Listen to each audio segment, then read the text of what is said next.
Today we have a washing machine that's taking too long to do its cycle. This may be due to a clogged water inlet filter. So we're going to turn off the hoses there at the wall, and we're going to remove this hose from behind the washing machine. This is the hot side.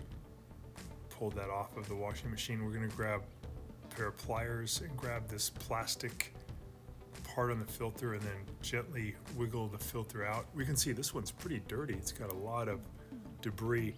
Using an old toothbrush and some water to get all the sediment debris out of there. That's just stuff that comes in over the years. It's pumped in with the water and the filter prevents it from getting into the washing machine, but eventually it covers so much of the filter that only maybe 10% of the water is getting through, and it takes way too long for the cycle to go because it takes so long for the washing machine to fill up.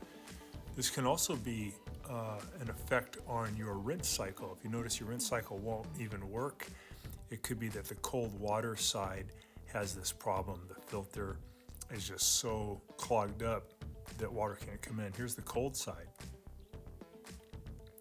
So we removed it from the washing machine. We're going to use the pliers. We're going to grab that filter, pull it out, and this one is clogged a little bit, not as bad. We use the same procedure. We just use a toothbrush and some water and get that all off. And then you want to get that really clean. You want to make sure there's no debris left on it, and then just push it back in as far as it'll go. And then you can just add the hose. When you add the hose back on, be careful that it goes on easily with no resistance. Video, and please subscribe to our channel when you get a chance, and also click the little bell notification button so we can send you weekly videos on all the different ways of fixing appliances around your home and saving you lots of money.